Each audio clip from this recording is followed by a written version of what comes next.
We're live on YouTube now. Thank you. Thank you very much.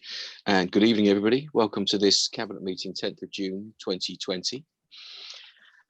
May I ask, first of all, I don't think we have. Do we have any apologies for absence noted?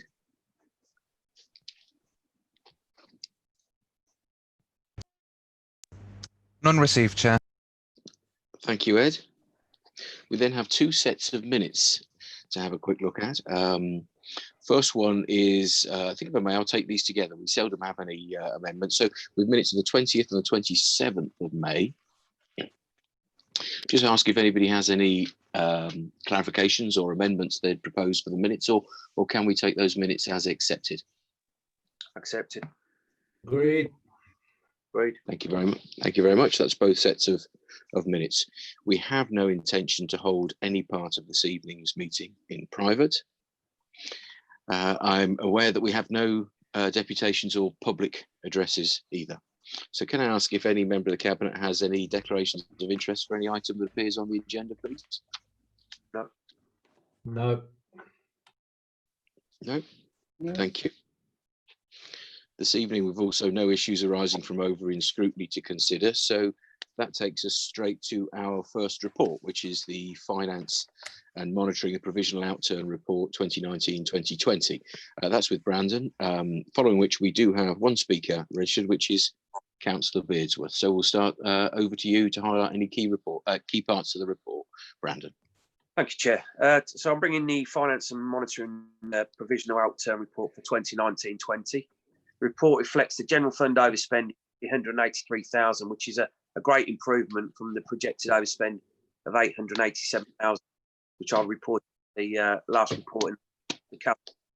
But if you look at about 10 months ago, the actual overspend was looking more into 750 rather than 6. So, you know, it's been a great effort from everybody, from every department, trying to get this overspend down. And I really want to say thank you to everyone for helping us get this down as far as we can. But generally, you know, the report identifies the key variances in paragraphs 3.2.3 to 3.2.10.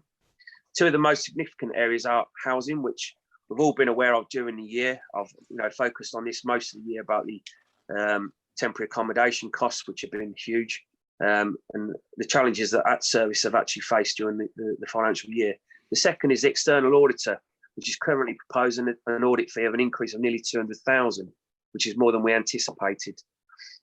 This is due, they're saying, to basically when they've taken off from KPMG, they're having a look at having to go into more detail and look at all different aspects of it. So we're having a look at that at the moment just to clarify that cost and just to see if there's anything that can be reduced on that as well. So the officers are currently working on that one for me. As the pandemic struck at the end of the financial year, it's only had a minor impact on our 19-20 budget, but obviously things will materialise this current year, and we'll have to deal with the impact that's going to have on the budget.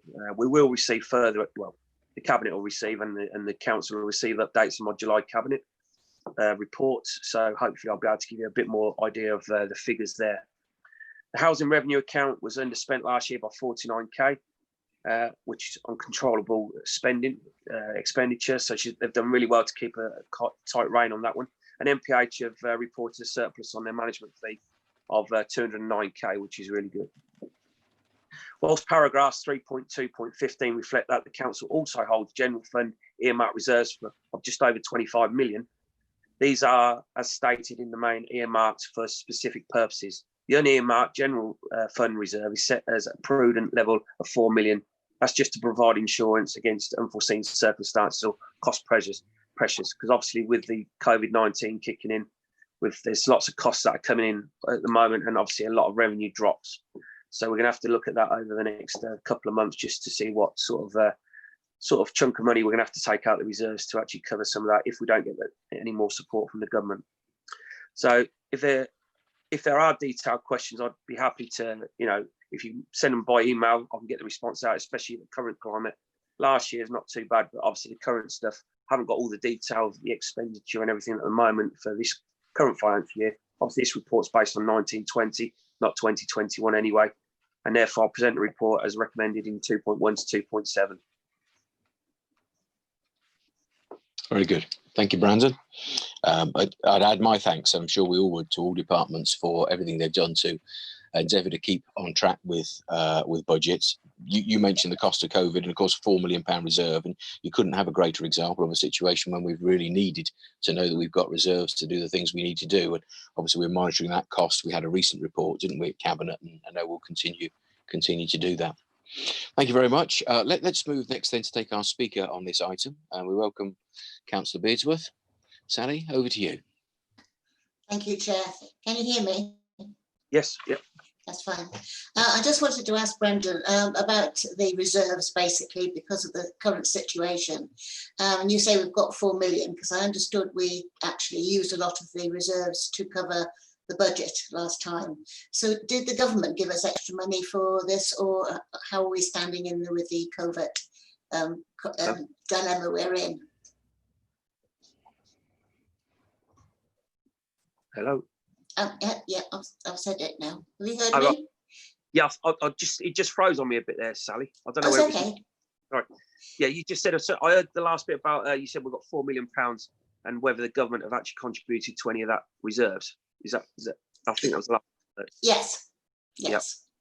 Well, we have been given some money by the government, which is about 2.3 million, to help us out with some of the costs. That 4 million reserves is what we're carrying over from last year anyway. So that's money in our pocket. So we think we're roughly saying car park is going to lose about 1.5 million this year on the revenue, plus all the other costs, all other revenues from the Guildhall and all the other facilities. We might be losing quite a bit of money from there as well. So at the moment, that 2.3 million sounds a lot of money, but it's not really going to scratch the surface. But again, hopefully I'll have a better idea of what it's going to cost in July, and then we can start working on the figures and how much more we need to take out of reserves if we do. Thank you. Thank you. Okay, thank you, Sally. Right, anybody else, any other comments or queries on this?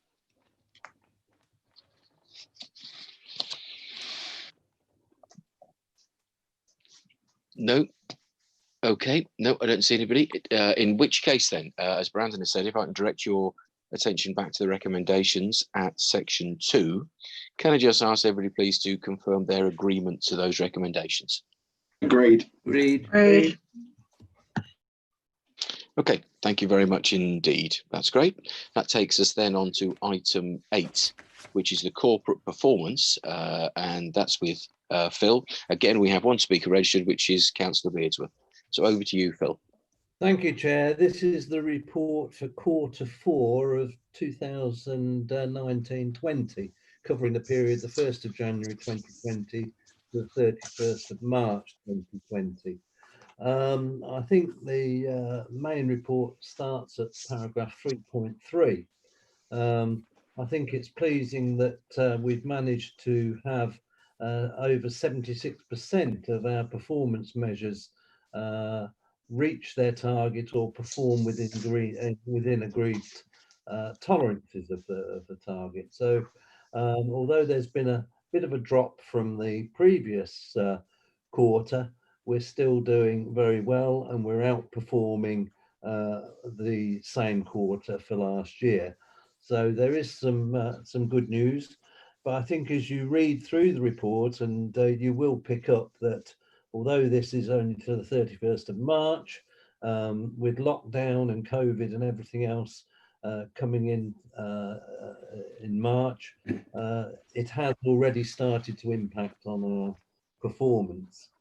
If you look at the bottom of page 24, Chair, I think it's also pleasing to know that we've fewer indicators performing as red outside the agreed tolerances than we did in the same quarter for last year. So some good and pleasing news there. Just a couple of comments on the high performing indicators, the table on page 25. It's pleasing that the number of days of average days of sickness has gone down, but there is just a health warning with that indicator, if you like, in that unfortunately 3 members of staff have been set up incorrectly on the system, We know at least one of those has had some sickness, so yeah, that will be featured in and factored into the next return. So I can only apologise for that. Other things, I mean, it's great that customer services have performed so well. I think that's a real credit to them. Although there have been significant changes with the one-stop shop closing, etc. So difficult times at the moment. But albeit all that said, I think we've got some good work going on in planning and homelessness, and which is all reflected in the high performing indicators. As to the lower reporting indicators, I still say on ECO 9, which is the fly tipping reports, we do have problems where we have hazardous waste tips, such as asbestos. And we are looking, as I say, and we're definitely going to split this indicator as from the beginning of the new year, the 1st of April, so that we'll get a truer understanding. There are a couple of issues there with environment services, but they are all being addressed through Veolia, and I'm sure that I'm reassured that there will be improvement over the coming period. Off-license checks at the bottom, I know it's red, but I think that's really good in many respects, because you know, we're not finding off licenses that are compliant, and we are actually going out there looking for the ones that aren't. So clearly we're targeting the right ones and finding the right people and getting them brought to book. So overall on the report, that's all I've got to say, except that we have a detailed appendix that drills down into the performance indicators, and that is attached, and I'm happy to answer any questions on that. Just a couple of highlights. I think we have seen a drop in visitors to the museum, obviously, because as I say, the performance indicators go to the end of March, and the museum had to shut. Average Park Museum had to shut. So you know, these things are starting to reflect, as is the situation around calls to the contact centre. And what have you. So, you know, a lot of good news, generally doing better than we were. I think staff have been performing admirably and are to be congratulated. It will be difficult going forward with COVID, etc. I know staff are doing their best and working really hard, and congratulate them all for that. But I think it will reflect in indicators. But really, Chair, that's all I have to say, and recommend that the report be noted, and as per the recommendation at section 2 of the report. Jolly good. Thank you, Phil. Thank you very much indeed, and certainly would support your thanks and congratulations to all staff who continue to work under incredibly difficult circumstances, and for the general trend of the data, which is much appreciated. So we've therefore one speaker on this, as I said, and that's Councillor Beardsworth. Again, Sally, over to you. Am I the only one tonight, Chair? You are our star speaker. That's him. Oh, thank you so much. It's so nice to be star of something. I just wanted a couple of things. Fly tipping, as Phil mentioned to me, it is a problem. We're finding a lot more fly tipping around, and though it does get cleared up, it is a problem area. And when this report was done, the tips were still open, so it's no excuse for fly tipping because the tips can go. And I think we need to tighten up on that. The other thing I was worried about was the target for new jobs, only 39 out of 150 new target jobs. And the biggest one, of course, is the families living in temporary accommodation, which to me is still a huge concern. And I know we are moving forward with buildings, but when you're living in a hotel room or a small place with a family, especially under lockdown, it must be terribly hard. So it's one of the areas I'm really, really concerned about. Thank you, Chair. no criticism for the staff at all. The staff are doing a wonderful job. Thank you. Thank you for your And comments, just Sally. want to make sure that it all, you know, these things will come right in the end, but it's something I needed to point out. Okay, thank you. No, your comments are appreciated, Sally. There's a couple of specifics there around temporary accommodation, indeed around the environment and fly tipping. I don't know if anybody wants to make comments on those. Mike, did you want to come in at all? Or? Yeah, I can do. Yeah, I mean, some of the period included March, so the tips were closed for some of that period, albeit not the lion's share of it. Realistically, I mean, we've done loads and loads. It's a national problem, isn't it, across the board? And at the start of lockdown, actually, we sort of saw the numbers drop a little bit and then pick up very rapidly thereafter. So it's a problem everywhere. But I think here in Northampton, we're doing lots. We've frozen the bulky waste charge, second year in a row, £15 for free items, finding more people than ever before, and still the problem grows. So big challenge, big national challenge, and it's one that we're up to continuing to try to meet.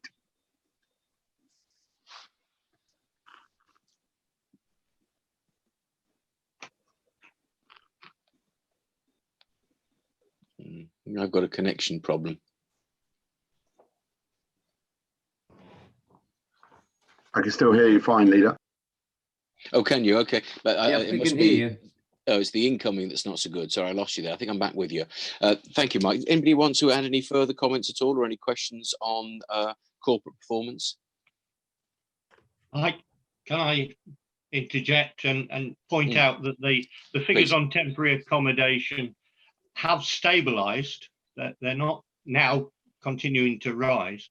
So hopefully, with all the plans that have been put in place, the only way is down, as they sometimes don't say. And just a reminder, very few event, if any, I mean, we're talking single numbers, very few, if any, are in hotels. They're all basically in nightly paid accommodation, secured, you know, with their own doors and their own facilities. So very few are in hotels.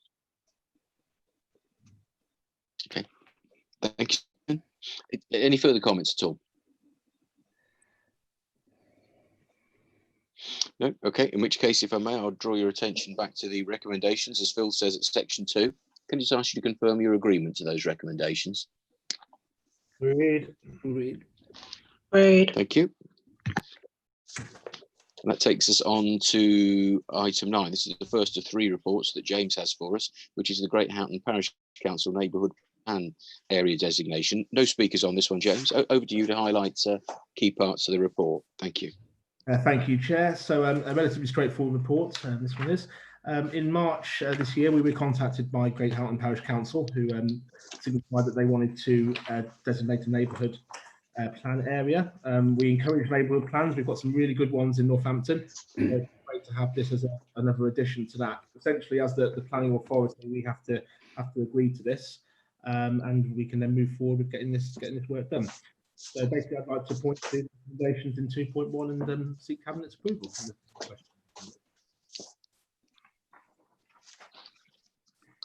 Jolly good. Thank you, James. Anybody wishing to comment on this? Can I just say, Chair, I think it is an important area that we're looking at with Great Houghton due to the issues around there. And if we can get a neighbourhood plan in place, I'm sure it will be a positive step in the right direction and alleviate the concerns of the villagers and help develop the area in accordance with the views of the community. And I think that's to be welcomed. And I think we should, yeah, let's get on with it. Yeah, thank you, Phil. Thank you very much indeed. I'm sure we'd all agree with what you're saying. Any further comments at all? No, in which case, if I may, I'll direct your attention, as always, to the recommendations at section 2. Can I just ask you to confirm your agreement to the recommendations, please? Agreed. Agreed. Thank you very much indeed. Takes us on to item 10, also with James. Again, we've no speakers on this, James. This is the updated local development scheme. Again, over to you. Thank you, Chair. So as many of you will be aware, on the agenda, we are discussing the local plan part 2 submission in the next item. Part of this is that we need to have a soundness in terms of our planning and local development scheme. Essentially, we need to make sure that this is fully updated before we can proceed with the round of consultation in the local plan part 2. So essentially, it lays out the timetable. Legally, we have to agree to this before we can submit the local plan, and the consultation can begin. Obviously, in terms of consultation, given the current situation with COVID-19 lockdown, there won't be the usual things like in the libraries and whatnot. Instead, there will be an increased social media presence in terms of our media comms, and also the usual press releases and on our website too. So essentially, it's a relatively straightforward thing. We just need to look at the recommendations in 2.1 and seek approval from Cabinet. Thank you. Thank you, James. Again, another great report. Does anybody want to raise any points? We've had a good look through it. We know we've seen some drafts coming and so on, and a number of other discussions. But does anybody have any other points they wanted to raise on this? No. In which case, once again, if I may, I'll just direct your attention back to the recommendations at section 2. Just ask you to confirm your agreement to the recommendations, please. Agreed. Thank you. So on to our final report. This again is with James. Northampton Local Plan Part 2, submission draft consultation round 2. We've one speaker registered, which is Councillor Beardsworth. So over to you again, James, for any key points you want to highlight. Thank you, Chair. So obviously the main item of the night, the Local Plan Part 2. For those of you who know, the local plan is a very important document in terms of how we control our planning and development. It's a key document which has a lot of weight in terms of planning committee and planning decisions going forward. So it really can be stressed how important this document is. The last local plan, for context, was 1997. So this is a piece of work which will be used by this authority and the future authority for some time. As many of you will be aware, we did originally do our original submission previously, but it was felt that in light of some of the consultation from Historic England, Natural England, Public Health England, and also landowners and developers, it was considered that the best way to proceed was to do some further work. So in terms of that further work, actually, although that it has resulted in a delay, we have actually managed to add some extra really nice bits and pieces into this plan. Things around local fast food policies, where we've had motions of council, so they're now reflected in this, and it also reflects a lot of green climate aspirations as well. So actually, although obviously there is a delay, and obviously we would have maybe liked to seen this come sooner, it's been an advantage because we've now actually got a lot more, I think a lot of really positive stuff in here which wasn't there before. There is a slight correction that I need to show Cabinet and point them to. So essentially, it's in chapter 7 of Plan A of the appendix of the report. It basically is around the housing delivery projection figure for 2027 to 28. And just basically to correct this error, graph 1 on page 58 of the plan will be amended for the figure, and the difference between the plan target and the total delivery has been increased to 3,394. As a consequence, the housing delivery trajectory for 2019 to 2020, sorry, to 2019 to 2024 has become less onerous, reducing to 1,130 dwellings per year, and stepping up to 1,609 dwellings per year for the remaining years of the period. These changes don't have any consequential impacts on the sites and allocated within the plan documents, but it was just important that we point that there is a slight change in that. So essentially, if Cabinet agrees for this tonight, obviously it will go to public consultation as laid out before, which starts on the 13th of July. Again, this will be a mixture of social media, websites, emailing, and all the social distancing stuff that we're now allowed to do. So yes, Jeff, I'd like to submit the report for recommendation. Thank you.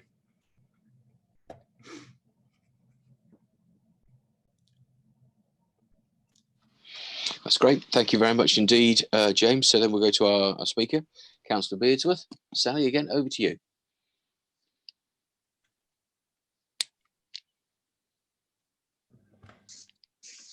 Okay, can you hear me now?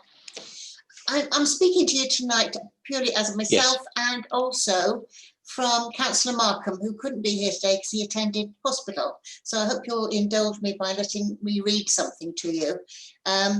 It was back in 2018 that Liberal Democrats first began asking questions about progress with the local plan. We felt it still concerned that progress was getting a fully operational plan for the future of our town could be sidelined by the reorganisation of our local councils. Not having an update local plan in place leaves our town and communities vulnerable to unplanned, unwanted development happening in the wrong place. We hope for an oven-ready, fully compliant plan by the time the new unitary takes over. It is clear from tonight's report, however, this is not going to happen. If there has been delay, however, it is clear it is largely because of the need of getting things right for the new plan to be robust, taking account of our ever-changing environment. We welcome, therefore, the renewed emphasis on issues such as climate change, sustainable transport, and energy-efficient buildings, as well as a new section on well-being and air quality. I hope, therefore, that tonight the Cabinet agrees to both recommendations. Firstly, to continue consultation on the revised plan so that Northampton can have a new local plan in place by September 2021. And equally important, to agree the launch of consultation and engagement strategy. It is important that local people have the opportunity to have their say, electronically, digitally, or the good old-fashioned pen.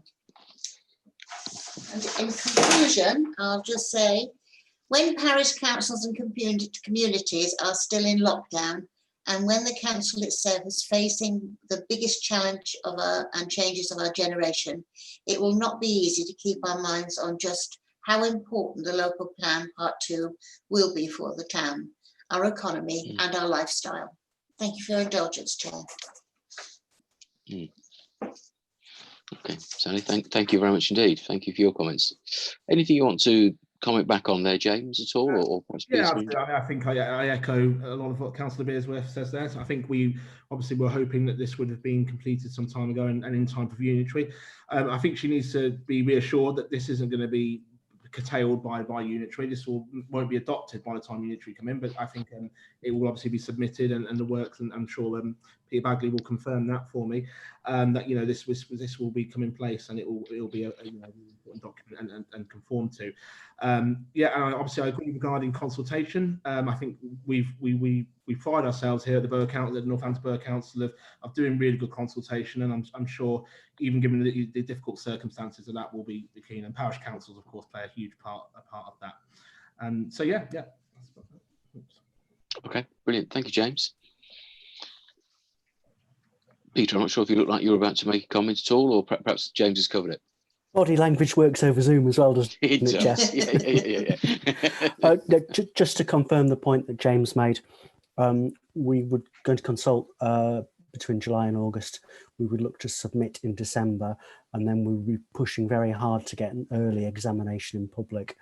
Realistically, we think it's likely to be April, about the time the new unitary starts, and then that would lead us towards adoption in September. So it would still be a reasonably fast-track process. Great. Brilliant. Thank you, Peter. Thank you. That's very helpful. Any further comments from anybody on this? Just one further one from me, if I may.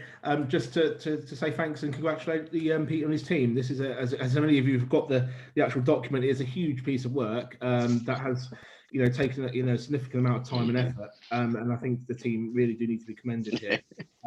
Because actually our local plan is actually quite a lot more difficult than, say, some of our neighbours is to produce, simply because of the geographical restrictions of the borough. So some of the number crunching and the effort and the filling around which has gone on with this has actually been really significant. So just to make that note, please, I could, Chair. Thank you. Yeah, thank you, James. And I wholeheartedly agree with that. A really important process, a massive piece of work, and very well done indeed. So congratulations, Peter, to you and all involved. Thank you. Okay, at that point, if there's no further comments at all. No, okay, in which case I'll direct your attention back, as James said, to the recommendations at section 2. Can I just ask you to confirm your agreement to those recommendations, please? Agreed. Agreed. Agreed. That's great. Jolly good. Thank you very much indeed. Now, that was our last item, so we'll end the meeting there. and Leader, I thank was trying to speak, but someone muted me. Oh, I beg your pardon, Tim. You know, we wouldn't want to have done that at all. I'm also suffering a lot with my signal, actually, so I can't always hear everything. Over to you, Tim, please. Well, all I Comment. wanted to say was that Sally and I are the two people around the table this evening who were there as members in 1997 when we did a very much thinner version of this, and it just shows how much more complicated life has come. Yes. That the old plan was probably 100 pages, and we're sitting looking at over 900 this time. And that also just illustrates the scale of the job that the team has done, and it's absolutely brilliant that they can put something together of this quality. Fantastic achievement, it really is. Fantastic. Yes, indeed, Tim. I mean, that puts it very concisely. Thank you. Thank you very much indeed. I'll just double check again. Any further comments at all? No. Okay, that's great. I think we had got to the point of agreeing the recommendations. Yep. So at that point, we will indeed thank you for your attendance and end the meeting. Thank you very much indeed. Thank you. Thanks very much. Thank you, everybody. Everybody. See ya. Cheers.